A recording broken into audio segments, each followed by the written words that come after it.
अशा बऱ्याच गोष्टी कानावर येत असतात। उद्धवजी या सगळ्या दौऱ्यादरम्यान शक्तीपीठ जो मार्ग आहे त्याला देखील लोकांचा विरोध पाहायला मिळतोय। काय लोकांना शक्तीपीठ विषय मी परत वेगळा घेणार आहे।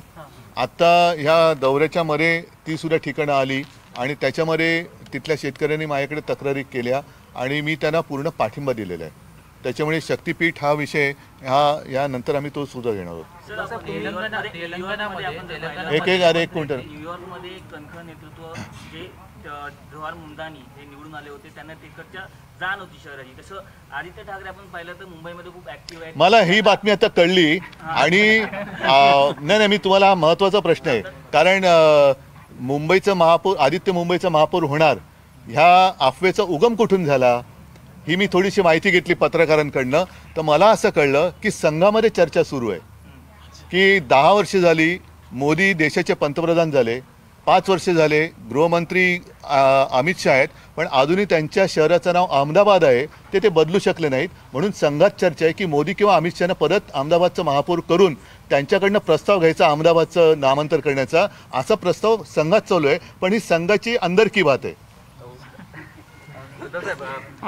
कदाचित मोदी किंवा शहानं ते अहमदाबादचं महापौर करून त्यांच्याकडनं नामांतर, कारण काय बघा अहमदनगरचं अहिल्यानगर केलं तसं अजूनही विरोधी पक्षात असताना अहमदाबादचं ते कर्णावती करू बोलले होते।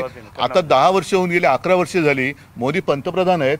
अहमदाबाद ही गुजरातची राजधानी म्हणजे त्यांचं दोघांचं होमटाऊन, त्या होमटाऊनचं अजून नामांतर होत नाही आहे। त्याच्यामुळे अमित शाह किंवा मोदी यांना बहुतेक येत्या काही दिवसात ते महापौर करतील अहमदाबादचा, पालिकेत नामांतराचा प्रस्ताव मंजूर करून ते विधानसभात आणतील आणि आत्ताचे जे कोणी मुख्यमंत्री असतील तो मंजूर करतील, अशी मला अंदर की बात ही कळलेली आहे। तेलंगणाचे मुख्यमंत्री रेवंत रेड्डी असं म्हणतात काँग्रेस म्हणजे मुस्लिम आणि मुस्लिम म्हणजे काँग्रेस, यावर तुमची काय प्रतिक्रिया आहे? ते पोटनिवडणुकीमध्ये असताना प्रचारामध्ये अशा प्रकारे बोललेले आहे। तो त्यांच्यापुरता तो प्रश्न असेल, मला नाही वाटत। आता जसं मुंबईमध्ये सुद्धा इतर काँग्रेसची लोक काहीतरी बोलत असतात, मग ते काँग्रेसची लोक सांगतात ते त्यांचं वैयक्तिक मत आहे।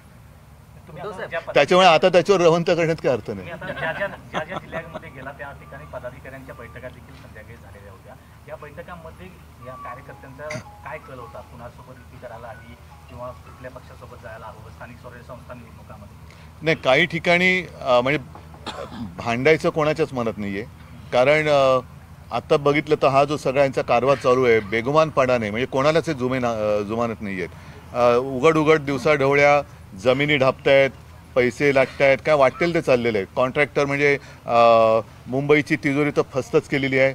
आता शक्तीपीठ महामार्गसुद्धा शेतकऱ्यांचा विरोध असून गरज नसताना हा ज्याचं सुरुवातच नारळच फुटणार 86,000 कोटींनी आणि त्याच्यानंतर मग तो वाढत जातं। म्हणजे 86,000 कोटींनी सुरुवात झाल्यावर तो 1.5 लाख 2 लाख कोटीपर्यंत जाणार, म्हणजे यांचं उखळ पांढरं होणार आणि शेतकऱ्यांच्या सुपीक जमिनी मारल्या जाणार। शेतकऱ्याच्या हातामध्ये तिथे भिकेचा कटोरा येणार, त्या टोल नाके यांच्याचकडे जाणार।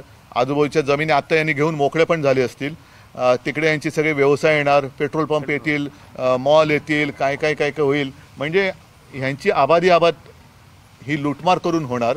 त्याच्यामुळे मला असं वाटतं सगळ्याच पक्षांनी आता शहाणं होऊन याच्या विरोधात एकत्रितपणे लढून यांना हरवलं पाहिजे। तुम्ही सगळीकडे दौऱ्यात फिरता नाही, त्या ठिकाणी शेतकरी म्हणतात की तुमच्या वेळेला 2 लाख रुपयाची आम्हाला मदत मिळाली होती किंवा आमचं कर्ज माफ झालेला होता। यावर फडणवीसांना विचारलं तर त्यांनी म्हटलंय उद्धवजी ॲक्सिडेंटल मुख्यमंत्री असतील ना, पण तुम्ही जो काय आता ॲक्सिडेंट केला आहे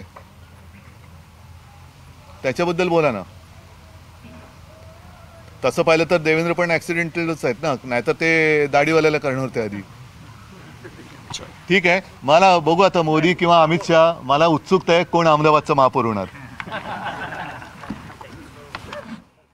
तो जोरदार निशाणा साधलेला आहे। एकीकडे तहसीलदारांकडनं मदत पोहोचवण्यास नकार दिला जातोय असं म्हणत ठाकरेंनी टीका केलेली आहे आणि त्यांनी फडणवीसांवरही निशाणा साधलेला आहे।